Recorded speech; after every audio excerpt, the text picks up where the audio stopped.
Shri Venkateswara gold తాకట్టులో ఉన్న మీ బంగారాన్ని విడిపించి కొనబడును.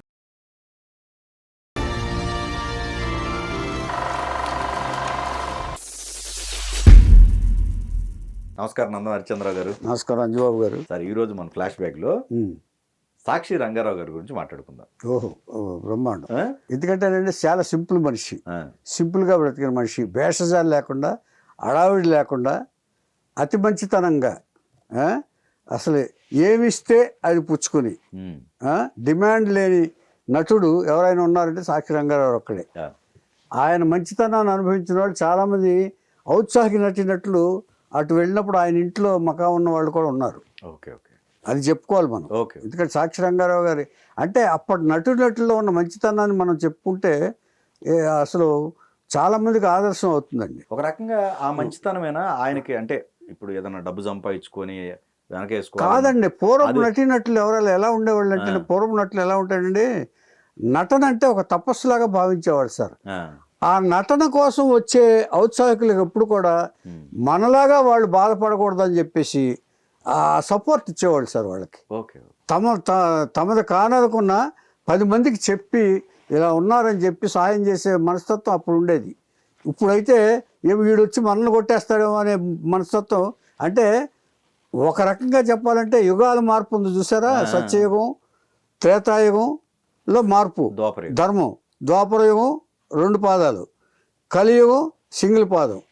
ఇట్లాగా ఈ ధర్మ ప్రకారం నటినట్లు కూడానండి ఆ మార్పులు వచ్చేసింది సార్. నేను నటినట్లు 4 యుగాలుగా భావిస్తాను నేను. పాత నటినట్లు అందరూ సత్యయుగం, త్రేతాయుగం, ఆ 2 యుగాలకు సంబంధించిన వాళ్ళు. ఎవరు నాగయ్య గారు కానివ్వండి, అంటే మంచితనంలో కానీ, బిహేవియర్లో కానీ, లేకపోతే వాళ్ళ మనస్తత్వాల్లో కానీ, యాటిట్యూడ్లో కానీ, ఏదైనా కానీ ఒక మంచి కోసం చాలా కృషి చేసిన వాడు, తమ సంపాదించిన దాన్ని తమకే కాకుండా చాలామందికి ఉపయోగించిన వాళ్ళు, చాలా మంచి పనులకు ఉపయోగించిన వాళ్ళు పాత వాళ్ళు ఒకళ్ళు. అంటే కాంపిటీషన్ కూడా హెల్దీగా ఉండేది. అదే హెల్దీగా ఉండేదండి. మీరు ఎందుకు ఒక రామారావు గారిని తీసుకుంటేనే ఎంతమందికి ఇచ్చేశారు. ఒక రామారావు గారిని తీసుకోండి మీరు, ఆయన చాలామందికి హెల్ప్ చేశారు. ఇప్పుడు ఇంకొక ఆయనకి హెల్ప్ చేశారు, నేను తర్వాత చెప్తాను. సరే, సాక్షి రంగారావు గారు కృష్ణా జిల్లా గుడివాడ తాలూకా కొండిపర్రు అనే గ్రామంలో జన్మించారు. లక్ష్మీనారాయణ రంగనాయకమ్మ దంపతులకు 1942లో జన్మించారు. చిన్నతనంలోనే తండ్రి పోయాడు. పెద్దమ్మ తల్లిగారు అక్కగారు మచిలీపట్నంలో ఉంటే బుచ్చిరామమ్మ గారు అని అక్కడికి వెళ్ళి పంపించారు కుర్రాడిని చదివించడానికి. విద్యాభ్యాసం అంతా మచిలీపట్నంలో చదివాడు ఆయన. మచిలీపట్నంలో చదివి మొత్తం దానికి తగిన ఇదైన తర్వాత టైపు గీపు అన్నీ నేర్చుకుని ఆంధ్ర యూనివర్సిటీకి అప్లై చేస్తే స్టెనోగ్రాఫర్గా ఉద్యోగం వచ్చింది. మరి బ్రతుకు తెరువు తప్పదు. కానీ ఆయనకి నటన అంటే ఇష్టం, చాలా నటించాలని ఇష్టం. కానీ అవకాశాలు లేవు. బ్రతుకు తెరువు, చచ్చినట్టు పనిచేసి తీరాలి, డబ్బులు సంపాదించాలి, తినాలి. ఈ పరిస్థితుల్లో విశాఖపట్నంలో పనిచేస్తున్నాడు. విశాఖపట్నంలో పనిచేస్తున్నప్పుడు ఈయన మన రంగస్థల నటులు కె వెంకటేశ్వరరావు గారు ఉన్నారు కదా, చాలా పాపులర్, ఆయన అందరికీ గురువు. ఆయనతో పరిచయం ఏర్పడింది. ఆయన పరిచయం ఏర్పడితే ఆయనతో పాటు డ్రామాలు వేస్తూ ఆయన సహాయంతో, అంటే ఉద్యోగం చేస్తూనే విశాఖపట్నంలో చాలామంది కూడా మన వేలు గారు కానివ్వండి, వీళ్ళు కానీ వాళ్ళందరూ విశాఖపట్నంలో డ్రామాలు వేసిన వాళ్ళే ఏమంటే అందరూ కూడా. కె వెంకటేశ్వరరావు గారి దీంతో ఇచ్చేశారు. ఉద్యోగస్తులందరూ ఏమని, ఈయన సహజంగా నటించేవాడు, మాడ్యులేషన్ కూడా చాలా సహజంగా ఉండేది. సాక్షి రంగారావు గారు పర్సనాలిటీ లేకపోయినా పర్ఫార్మెన్స్ చాలా బాగా చేసేవాడు. ఆయన వాచకం చాలా బాగుండేది ఏమండి. దాంతో మిత్రులందరూ ఏమన్నారంటే, నువ్వు ఖచ్చితంగా పైకి వస్తావు, నీలో సహజమైన నటుడు ఉన్నాడు, ఆయన చేత ఇప్పుడు సినిమాకి అది కావాలి, నువ్వు మెడ్రాస్ వెళ్ళి కొంచెం ప్రయత్నించు, మంచి వేషాలు వస్తాయి. ఇప్పుడు మన వాళ్ళందరూ పెద్ద వాళ్ళందరూ వెళ్ళారు కదా, అక్కడ ప్రయత్నిస్తున్నారు కదా, నువ్వు కూడా వెళ్ళు అని చెప్పేసి సాక్షి రంగారావు గారిని ప్రపోజ్ చేసి డబ్బులు చందాలు వసూలు చేసి ఆయన పంపించారు కొంత మెయింటెనెన్స్ కోసం. పంపించిన తర్వాత మెడ్రాస్ వెళ్ళాడు ఈయన. మెడ్రాస్ వెళ్తే ఎంతమంది చేసినా అవకాశాలు దొరకల. ఎవరిస్తారు? ఇప్పుడుగా ఈయన పర్సనాలిటీ అంతా ఇలా ఉండేవాడు ఆయన. ఎవరికి అట్రాక్షన్ కూడా లేదు. ఆయన కుర్రతనం, అంటే అప్పట్లో కుర్రాడే కదా మరి అవును. ఉద్యోగం స్టెనోగ్రాఫర్ చేస్తున్నాడంటే ఇక చివరికి ఒకటి గుర్తొచ్చింది ఆయనకి. అరే బాపు గారికి రమణ గారిని కలవాలి, వాళ్ళని కలిస్తే ఓ పని అయిపోద్ది వచ్చిన పని అని చెప్పేసి విశాఖపట్నంలో రాచకొండ విశ్వనాథ శాస్త్రి గారు అని రైటరు. ఆయన అంటే అందరికి గౌరవమే కదా, బాపు గారికి రమణ గారికి అందరికీ తెలుసు, రైటర్స్ అందరికీ తెలుసు కదా. ఆయన ఈయన గురించి రాస్తూ ఈయన ఎక్కువగా ఏం చేశాడంటే కన్యాశుల్కంలో లబ్ధాదానాలు బాగా చేసేవాడు విశాఖపట్నంలో. ఆ విశాఖపట్నం శ్రీకాకుళం అంతా కన్యాశుల్కం అంతా వ్యాపించిందండి. ఈ రమణమూర్తి గారు, జేవి సోమయాజులు గారు కానివ్వండి, ఎవరైనా కానీ కన్యాశుల్కం టచ్ అయిన వాళ్ళు ఎవరూ లేరు ఆ ప్రాంతంలో. మనం చెప్పుకున్నాం కూడా ఏమండి. దాంట్లో సాక్షి రంగారావు గారు కూడా, రావికొండలరావు గారితో సహా అక్కడ వైజాగ్లో శ్రీకాకుళంలో అంతా నాటకాలు వేసిన వాళ్ళే వీళ్ళందరూ. అలాగే సాక్షి రంగారావు కూడా కన్యాశుల్కాన్ని టచ్ చేశారు. టచ్ అయిన ఆర్టిస్ట్ అంటే ఎవరు లేరు. అంటే అదంత పాపులర్ నాటకం, 7 గంటల నాటకం అండి. దాన్ని ఒక గంటకి కుదించి నాటకాలు వేశారు వీళ్ళందరూ. 7 గంటల నాటకాన్ని కుదించారు. తర్వాత అలాగే లుబ్ధాదానంలో బాగా వేశాడు ఆయన. అప్పుడు బాపు రమణ గారిని కలిశాడు. కలిసి ఎందుకు కలిశాడు, వాళ్ళు ఒక సినిమా అనౌన్స్ చేశారు, సినిమా తీస్తున్నామని. సాక్షి అనే సినిమా తీస్తున్నామని పేపర్లో న్యూస్ వచ్చేస్తుంది కదా, ఇలా బాపు రమణ గారు తొలిసారిగా మనం ఇది చేస్తున్నారని చెప్పేసి. ఆ న్యూస్ పట్టున అప్పుడు గుర్తొచ్చింది, నా దగ్గర లెటర్ ఉంది కదా అని చెప్పేసి. అప్పుడు గుర్తొచ్చి వెళ్ళాడు బాపు. వెళ్ళి బాపు రమణ గారిని కలిశాడు. కలిసి ఎప్పుడో వచ్చిన లెటర్ కదా, అది తీసేటప్పుడు కొంచెం ముక్కలుగా చిరిగి అతికిచ్చి ఇలా లెటర్ ఇచ్చాడు. ఆ లెటర్లో ఆయన చాలా బాగా రాశాడు. ఈయన రంగస్థల నటులు, ప్రముఖ నటులు వెంకటేశ్వరరావు గారి శిష్యులు. చాలా బాగా నటిస్తాడు, సహజంగా నటిస్తాడు, డైలాగులు బాగా చెప్తాడు. కన్యాశుల్కంలో లుబ్బాదానుల పాత్ర చాలా పేటెంటు, చాలా బ్రహ్మాండంగా నటిస్తాడు. ఆయనకి ఏదన్నా అవకాశం ఉంటే మీరు ఆయనకి సినిమాలో అవకాశం ఇవ్వగలరని చెప్పి, ఇది నా అభ్యర్థన అని చెప్పి రాచకొండ విశ్వనాథ శాస్త్రి గారు రాశారు. అంత పెద్ద ఆయన ఒక ఆయన రాశాడంటే మరి దానికి వాల్యూ ఇవ్వాలి కదా. కరెక్టేనయ్యా, నీకు ఇవ్వచ్చు, కానీ నువ్వేమో చూస్తే నువ్వు కుర్రాళ్ళలాగా ఉన్నావు, మరి మాదేమో కొంచెం వయసు ఇది వేషం అని, ఏ వేషం వేస్తావా మరి అంటే, సార్ మీరు ఏ వేషం ఇచ్చినా వేస్తాను సార్, నాకు నటనే ముఖ్యం సార్, ఏ వేషమైనా వేయగలిగినప్పుడే నటుడు పరిపూర్ణ అవుతాడు మా గురువుగారు చెప్పారు సార్, అందుకని నేను మీరు ఏవి ఇచ్చినా వేస్తాను సార్. అందులో సాక్షిలో ప్రప్రథమంగా ఒక కరణం వేషం వేసి తన మాడ్యులేషన్ తోటి, తన సహజమైన మాడ్యులేషన్ తోటి చాలా మంచి పేరు తెచ్చుకున్నాడు. ఇక అక్కడి నుంచి ఈయన్ని రంగావజ్జుల రంగారావు కాకుండా సాక్షి రంగారావుని పిలవటం మొదలుపెట్టారు. సినిమా పేరుతోటి వచ్చిన ఇది ఈయనొకడు. ఆ తర్వాత కాలంలో ఆహుతి ప్రసాద్ ఒకడు సినిమా దీంట్లో వచ్చినవాడు, ఆయన కూడా తర్వాత చెప్పుకుంటాం. సాక్షి రంగారావుని పిలవటం మొదలుపెట్టారు. ఇక అక్కడి నుంచి ఈయన నటన తెలిసిన వాళ్ళు ఇక జంజాల గారు, కె విశ్వనాథ్ గారు. ముందు కె విశ్వనాథ్ గారి గురించి చెప్పుకుందాం. కె విశ్వనాథ్ గారి గురించి చెప్పుకుంటే శంకరాభరణంలో తబలిస్టు, తర్వాత చాలా సెంటిమెంటల్ సీన్ కూడా యాక్ట్ చేస్తాడని చెప్పడానికి ఈయన నటనకి ఉదాహరణకు ఒక్క బిట్టు చెప్తాను. శంకరాభరణంలో తబలిస్టు అయిన తర్వాత ఈయనకి అవకాశాలు తగ్గిపోతాయి. ఎవరికి? శంకర శాస్త్రి గారికి అవకాశాలు తగ్గినప్పుడు ఇంట్లో కూర్చుని ఊరికే అలాగా వాయిస్తుకుంటూ ఉంటాడు ఆయన. ఇంటి బయట ఉంది కదా, బయట వాయిస్తూ ఉంటాడు. అలా వస్తుంటే ఆయన నడుచుకుంటూ వస్తాడు. ఆయన ఎక్కడి నుంచి వస్తాడు? ఏదో ఒక అప్పు అడిగి, కిరాణా కొట్లో అప్పు అడిగి తన కుటుంబానికి అప్పులు కూడా చేస్తూ ఉంటాడు. ఒక కిరాణా కొట్టు ఆయన గౌరవంతో అప్పు ఇస్తూ ఉంటాడు. కొంత డబ్బు తీసుకుని రోడ్డు మీద నడుచుకుంటూ వస్తాడు. ఈయన వాయిస్తున్నాడు. వచ్చి ఈయన గబుక్కుని చూసి పిలిచి గోపాలం అంటూ ఏదో పిలిచి కూర్చుంటా, అరుగు మీద కూర్చుని ఏంటయ్యా తాళం తప్పుతుంది అంటాడు. జీవితమే తప్పింది కదా సార్ అంటాడు. అంటే అదేంటయ్యా, వస్తుంది, మనకి మళ్ళీ మంచి రోజులు వస్తాయి, ఎప్పుడైనా సరే సంగీతానికి ఎప్పుడు ఇది తగ్గదు, మళ్ళీ మామూలు పాత రోజులు వస్తాయి, మనం బాగుంటాం, ఇవేం కంగారు పడకని చెప్పేసి కొంత డబ్బులు ఇస్తాడు. తనకు వచ్చిన దాంట్లో కొంత తీసి డబ్బులు ఇస్తాడు. ఆ అప్పులే ఇస్తే, అదేంటి స్వామి మీరు ఇబ్బంది పడుతున్నారు, మీరు ఇంత వైభవాన్ని చూసిన మీరు, మహారాజుల్లా వెలిగిన మీరు ఇలా ఉండటం అనేది నాకు చాలా ఈ బాధగా ఉంది, మీరు నాకు ఇవ్వటం ఏంటంటాడు. అదేంటయ్యా, సుఖాల్లో కలిసి పంచుకున్నాం, మరి కష్టాల్లో కూడా పంచుకోవాలి కదా, తీసుకో, మనకి మళ్ళీ మంచి రోజు వస్తాయని చెప్పేసి డబ్బిచ్చి వెళ్తాడు. ఆయన నమస్కారం పెట్టి వెళ్ళిపోతాడు. అంటే అంత సెంటిమెంట్ సీన్ కూడా బాగా నటించగలిగి బాగుంటుందండి అసలు. తర్వాత ఇంకొక సినిమా విశ్వనాథ్ గారితో మాట్లాడుకుందాం. స్వర్ణకమలంలో ఈవిడ పాదపూజ చేస్తా, పాదపూజ చేస్తూ ఉంటుంది. పాదపూజ చేసి ఏం చేస్తుంది, ఈ గణపతిని ఆంజనేయ స్వామి లాగా పూజిస్తూ ఉంటుంది. ఒకసారి గుర్తు చేసుకుంటే, అంటే ఎందుకంటే ప్రేక్షకులకు కొంచెం, ఆడియన్స్ కొంచెం మనం చెప్తే మంచి క్యారెక్టర్లు ఉన్నాయండి, మంచి క్యారెక్టర్లు ఉన్నాయి. అదేంటే ఆంజనేయ స్వామి చదువుతూ ఆయన గణపతే బాబు అన్నాడు. కాదు ఆంజనేయ స్వామి, మీకేం తెలియదు, దూరుకోండి అంటది.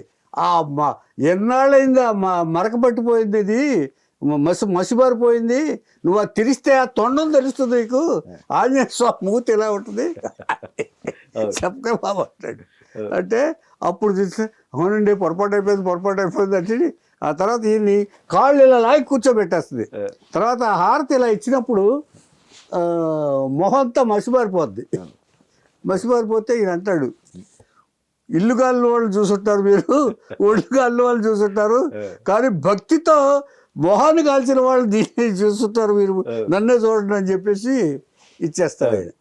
ఇట్లాంటి సీన్లు అంటే సాక్షి రంగారావు గారు ఏ పాత్రలు అయినా సరే, ఎస్పెషల్లీ వంశీ గారు సినిమాలు బాగుంటాయి. సినిమాలు వంశీ గారు మంచుపల్లకి ఏప్రిల్ 1 విడుదల, మంచుపల్లకి, ఈ సినిమాలన్నింటిలోనూ కూడా ఆయన మంచి హాస్య పాత్రలు ఇచ్చారు అక్కడే.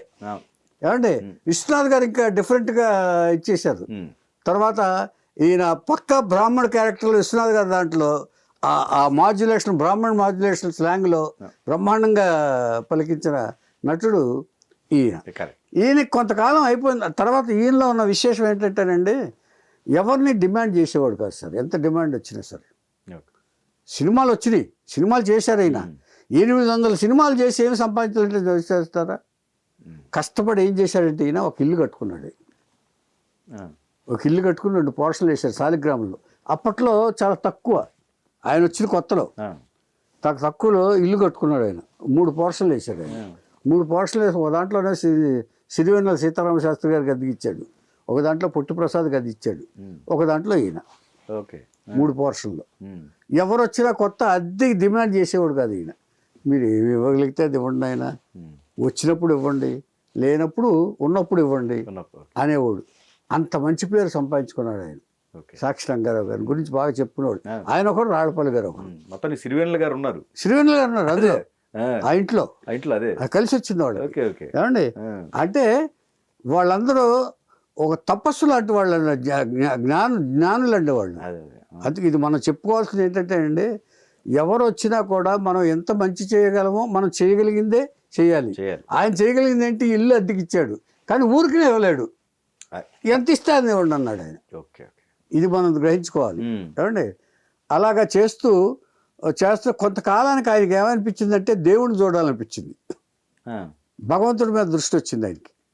నేను ఎలాగైనా భగవంతుడు చూడాలని చెప్పి అక్కడి నుంచి ఆ స్టైల్ బట్టలు, వైట్ బట్టలన్నీ తీసి పారేశాడు, కాషా వస్త్రాలు వేసాడు. నేను కూడా అడిగాను, నా సినిమాలో కూడా వేసాడు ఆయన. నా సినిమాలో కూడా కామెడీ రోల్ వేయించాను నేను, నూతన్ ప్రసాద్ అసిస్టెంట్గా. ఆయనతో అడిగాను, నేను ఏదో దేవుడు చూడాలనుకుంటున్నానని వేస్తాను. ఒకటి చెప్పిన రంగారావు గారు, నేనే సలహా ఇచ్చాను, దేవుణ్ణి మనసులో పూజించుకోండి మీరు, కానీ చూడాలనుకోవటం అత్యాస ఉద్యమం. ఇప్పుడు హిమాలయాలకు వెళ్ళిన వాళ్ళే చూడలేకపోతున్నారు, మీరు ఎందుకు అనవసరంగా ఇచ్చేస్తున్నారు అన్నాను నేను. అని కూడా నేను సలహా ఇచ్చాను, చెప్పిన పాపం పోవడానికి. అంటే మనసుతో కూడా దేవుణ్ణి చూడొచ్చు అని నా అభిప్రాయం అప్పట్లో. ఏమండి దానివల్ల ఏమైంది, ఈయన సన్యాసుల్లో కలిసిపోయాడని చెప్పి వేషాలు తగ్గినాయి. 5 ఏళ్ళు అలాగా బాధ అనుభవించాడు ఆయన. 5 ఏళ్ళు సినిమాలు తగ్గినాయి. ఇచ్చేదంటే ఒక డైవర్షన్ వచ్చిన తర్వాత, అంటే ఒక్కొక్కళ్ళకి ఒక్కొక్క డైవర్షన్ వస్తుందండి. అయితే ఇక్కడండి రంగారావు గారికి చూడటం అంటే ఏంటి, ఏదన్నా తపస్సులో ఉండేవాళ్ళ లేకపోతే ఏంటి? కాదు, అసలు భగవంతుడు చూడాలనుకున్నాడు ధ్యానం చేస్తూ రోజు. అంటే దానికి ఒక ప్రయత్నం చేశాడు ఆయన. కాషాయ వస్త్రాలు వేసుకుని ఇంట్లో పూజ చేసేవాడు. ఎక్కడ దొరుకుతాడండి, కనపడతాడండి దేవుడు? ఓకే ఓకే ఆయన ప్రయత్నించాడు ఆయన. ఓకే. అంటే ఈ ప్రొఫెషన్ చేసుకుంటూనే ఇక్కడికి వచ్చినప్పుడు కాషాయ వస్త్రాలు తీసేవాడు, మామూలు ఇది చేసేవాడు. నాకు వచ్చినప్పుడు కాషాయ వస్త్రాలే. మన ఎన్టీఆర్ గారు లాగా. ఎన్టీఆర్ వేరు. కరెక్ట్. ఈయన దేవుడిని ప్రత్యక్షంగా దేవుని చూడాలనుకున్నారు, దైవ దర్శనం చేయాలనుకున్నాడు ఈయన. అంటే తప్పు లేదండి, కానీ దానికి లౌకిక ప్రపంచం నుంచి వెళ్ళిపోవాలి. అదే ఫ్యామిలీ మొత్తం వెళ్ళిపోవాలి. అంటే ఇంట్లో అలాగే ఉన్నాడు సన్యాసిలాగా ఆయన, కానీ ఇక్కడ ఈ ప్రపంచంలో ఉంటూ, ఈ పొల్యూటెడ్ ప్రపంచంలో ఉంటూ దేవుడు ఎలా వస్తాడండి? ఆయన రాడు కదా. ఆ తర్వాత అందరూ చెప్పారు, నాయనా నీ ఉద్దేశం మంచిదే, కానీ అది అసాధ్యం. ఇప్పుడు మనలాంటి వాళ్ళకి, మన లౌకిక ప్రపంచంలో ఉండే వాళ్ళకి అసాధ్యం. అంచేత నువ్వు మామూలుగా అయితే మళ్ళీ సినిమాల్లో చేసుకోవచ్చు అని చెప్పేసి ఆయన చేశాడు. ఇలాగా ఈ సినిమా లేకపోయినా ఇబ్బంది పడ్డా కూడా ఆయన ఎవరిని ఏమీ అడిగేవాడు కాదు. పాపం పిల్లల్ని పెంచుతాడు. 2 కూతుళ్ళు, 1 కుమారుడు, ఒకటే ఒక కొడుకు. సాక్షి శివ అని తెలిసే ఉంటుంది. అంటే సాక్షి ఎందుకు పెట్టుకున్నాడో తర్వాత చెప్తాను నేను. కొడుకు కూడా సాక్షి పెట్టుకున్నాడు తండ్రిని గౌరవించి. అది గుర్తించాలి. ఇప్పుడు తన తండ్రి తమ కోసం ఎంత కష్టపడ్డాడు అని చెప్పేసి కొడుకు అబ్జర్వ్ చేశాడు. అంటే తండ్రిని గౌరవించే వాళ్ళు ఎలా ఉంటారు అనేది ఒకదానికి ఉదాహరణ ఇది. ఏమండి, ఆ తండ్రిని గౌరవించి ఆయన, నా తండ్రి ఇలాగా దేవుణ్ణి చూడాలనుకుని లేకపోతే సినిమాలు తగ్గిపోయి చాలా ఇబ్బందులు పడ్డాడు ఆయన అని తను నటించడం మొదలుపెట్టాడు. టీవీ సీరియల్స్ తను నటిస్తూ కుటుంబానికి ఆదుకోవటం మొదలుపెట్టాడు ఆయన, తండ్రి బాధతోళ్ళకి. ఈయనకు ఉద్దేశం ఏంటంటే ఇక అది అయిన తర్వాత బాలా త్రిపుర సుందరి అనే ఆవిడ ఈయన భార్య. ఈయనకి 2 కూతుళ్ళు, 1 కొడుకు. ఈయన లాస్ట్ కోరిక ఏంటంటే, ఇది హైదరాబాద్ షిఫ్ట్ అయిపోయింది ఇండస్ట్రీ, కానీ ఈయన మాత్రం రాలేకపోయాడు. హైదరాబాద్ రాలేక మెడ్రాస్లో ఉండిపోయాడు ఆయన. ఎంచేతంటే ఒక కారణం ఏంటంటే, ఈయనకి ఎవరో ఇక్కడ వచ్చారంటే అకామిడేషన్ ఇవ్వాలి, ఫుడ్ పెట్టాలి. ఇదంతా ఎక్స్ట్రా బర్డెన్ ఒక ఆర్టిస్ట్కి. అంటే ముందు ఇచ్చారు కానండి, అంత వాల్యుబుల్ అంటే ఒక డిమాండ్ ఉన్న ఆర్టిస్ట్ అయితే ఇచ్చేవాళ్ళేమో. అంత డిమాండ్ ఈయన లాంటి ఆర్టిస్టులు ఇక్కడ కూడా దొరుకుతారనే భావం ఇక్కడ నిర్మాతలకి, దర్శకులకి వచ్చింది. అంచేత ఆయన ఉంటే ఇక్కడ వేరే మెయింటెనెన్స్ కావాలి ఆయన. హైదరాబాద్లో వేరే తను ఇల్లు తీసుకుని ఉండాలి. చాలామందికి ఇప్పుడు చంద్రమోహన్ లాంటి వాడికి అప్పుడు ముందు ఇవ్వడానికి భయపడ్డారు వాళ్ళు, ఇబ్బంది పడ్డారు. అప్పుడు చంద్రమోహన్ గారు ఇల్లు తీసుకున్నారు ఇక్కడ, ఆయన డబ్బున్నాడు కాబట్టి. ఈయనకి అంత కెపాసిటీ లేదు, ఇబ్బంది పడ్డాడు ఆయన. సరే ఏం చేశాడంటే, అక్కడ కన్యాశుల్కం 7 hours డ్రామా ఉంది కదండి, అది ఫుల్ ఫ్లెడ్జ్డ్గా యాక్ట్ చేయాలని ఒక నియమం పెట్టుకున్నాడు ఆయన. కన్యాశుల్కాన్ని మళ్ళీ ప్రజెంట్ చేయాలని చెప్పేసి 7 గంటలు ప్రదర్శించాలని చెప్పి 2 రోజులు 3 రోజులు అని చెప్పి పార్ట్ 1 పార్ట్ 2 పార్ట్ 3 కింద రిహార్సల్ చేస్తున్నాడు ఆయన. రిహార్సల్ చేస్తున్నాడు ఆయన. 2005వ సంవత్సరం వచ్చేటప్పటికి అది చేస్తుండగా, ఈ చేస్తూనే ఆయన కూడా నటన అంటే ఎంత ఇష్టమో చెప్పాను కదా ఇదివరకు ఒకసారి. మన నటన అంటే చాలా ఇష్టం అని చెప్పాను కదా. ఆయన నటిస్తూనే నటించి రిహార్సల్ చేసి ఇంటికి వచ్చాడు, మెట్లెక్కుతుండగా చనిపోయాడు. ఏది రిహార్సల్ నటిస్తూనే అలా నుంచి ఇంటికి వచ్చాడు, మెట్లెక్కుతున్నాడు ఆయన. మెట్లెక్కుతుంటే సడన్గా కొలాప్స్ అయిపోయాడు. ఇప్పుడు ఆ కోరిక తీరిందా? ఏది? కేరళ. అది కేరళ. ఇప్పుడు ఆ కొడుకు ఏం చేస్తున్నాడంటే, ఆ కొడుకు కూడా ఈ హైదరాబాద్ సినిమా ఇండస్ట్రీ వచ్చిన తర్వాత కొడుకు కొంచెం యాక్టివ్గానే ఉన్నాడు. రావడంలో గేయడంలో మంచి ప్రెస్టీజియస్ బ్యానర్స్లో కూడా అతను మంచి ఆర్టిస్ట్గా టీవీ సీరియల్లో హీరో అతను. సినిమాకి రాలా, సినిమాకి 1-2 వచ్చినా కూడా పెద్ద సిగ్నిఫికెంట్ కాదు. రావడంలో బాగా చేశాడు అతను. రాధిక గారి హస్బెండ్గా కూడా చేశాడు అతను. మంచి రావడంలో పెర్మనెంట్ ఆర్టిస్ట్. తర్వాత తండ్రి చేత కూడా 2-3 సీరియల్స్ చేయించాడు ఆయన. తండ్రి తను కలిసి యాక్ట్ చేశారు. నా తండ్రి గారిని నేను గౌరవించుకోవాలని చెప్పేసి సాక్షి పెట్టుకుంటాను నేను నా తండ్రి కోసం అని చెప్పేసి. అప్పుడు ఈయన ఎంత సెన్సిటివ్ చూడండి రంగారావు గారు. సాక్షి శివాని పెట్టుకుంటాను నాన్న అంటే పెట్టుకున్న తర్వాత ఈయన గబుక్కుని బాపు గారి దగ్గరికి వెళ్ళి, అయ్యా మీరు నేను సాక్షి పెట్టుకున్నాను, నా కొడుకు కూడా పెట్టుకోవాలంటున్నాను, మీరు పెట్టుకోవాలనుకుంటున్నాడు, మీరు పర్మిషన్ ఇస్తే నేను మా అబ్బాయికి పర్మిషన్ ఇస్తానండి అని చెప్పి రిక్వెస్ట్ చేశాడు. భలే అదేంటయ్యా నువ్వు మమ్మల్ని అడగాల, అది అభిమానంతో పెట్టుకునే పేరు, అది నువ్వు పెట్టుకో రంగారావు, ఇంత సెన్సిటివ్ ఏంటయ్యా నువ్వు అని బాపు గారు అన్నారట. అంటే మీరు బిగినింగ్ లో ఎపిసోడ్ పాత వాళ్ళు ఎలా ఉంటారు అనే దానికి ఇప్పుడు ఇది ఉదాహరణ. ఇదో చూడండి, ఆయన ఇప్పుడైతే ఎవరైనా అడుగుతారు అసలు టైటిల్ అడుగుతారా? అంటేనండి అంత మంచివాడు, ఒక మనసుతో చాలా మనసుతో జీవించిన వాడు సాక్షి రంగారావు గారండి, కరెక్ట్గా చెప్పాలంటే. ఏమండి అలాంటి మంచి వాళ్ళకే వాళ్ళ పిల్లలు బాగానే ఉన్నారు, ఆడపిల్లలకు పెళ్లి చేశాడు. సాక్షి శివ కూడా చాలా బాగా ఇచ్చేసుకున్నాడు. ఒకవేళ ఆ రంగారావు గారు కట్టిన ఇల్లు అమ్మేసి ఉండొచ్చు, తర్వాత ఆయన వేరే కట్టుకున్నాడు. ఏమండి ఇలాగా సాక్షి రంగారావు గారు కేవలం తను హైదరాబాద్ రాలేకనే సినిమాలు తగ్గినాయి తప్ప, లేకపోతే ఇంకా కొన్ని సినిమాలు చేసేవాడు ఆయన. తర్వాత ఇంకొక కారణం ఏంటంటే తర్వాత కమెడియన్స్ బాగా పెరిగిపోయారు ఇక్కడ హైదరాబాద్ వచ్చిన తర్వాత. ఈ పాత వాళ్ళకి అంతగా ఇది లేదు. ఒక విశ్వనాథ్ గారు తప్ప, విశ్వనాథ్ గారు ఉంటే ఎక్కడున్నా పిలిపిస్తారు. అంటే ఇంకోటి దర్శకులు కూడా జంజాల గారు, కొత్త దర్శకులు, విశ్వనాథ్ గారు, జంజాల గారు, వంశీ గారు, ఇలాంటి పాత దర్శకులు తప్ప రంగారావు గారిని ఎక్కువగా ఎంగేజ్ చేసిన వాళ్ళు లేరు. అందుకని సరే ఆయన ఇచ్చేసినంతకాలం అయినా కూడా ఇది నాకు ఇవ్వండి అని డిమాండ్ చేసేవాడు కదండి ఆయన. అమౌంట్ రెమ్యునరేషన్ ఇస్తే ఓకే, లేదంటే ఓకే, నమస్కారం పెట్టి నాకు నటన ముఖ్యం, నేను చెప్పే డైలాగు ప్రేక్షకులకు వెళ్ళిందా లేదా అనేది ముఖ్యం, డబ్బులు కాదు. డబ్బులు ఇవాళ ఇస్తారు మీరు, నేను ఖర్చు పెట్టేస్తాను, కానీ రంగారావు అనే నటుడు ప్రేక్షకుల మైండ్లో ఉంటే, గుండెల్లో ఉంటే చాలు అని అనుకున్న మనిషి రంగారావు గారు. అది ఆయన చెప్పాడు కూడా. అదే నేను డబ్బుల కోసం కాదండి, నేను ఫలానా రంగారావు ఇలా నటించాడు అని ప్రేక్షకులు ఆశీర్వదిస్తే చాలు, వాళ్ళ అనుగ్రహం ఉంటే చాలు అని భావించిన మంచి మనిషి రంగారావు గారు, మంచి నటుడు.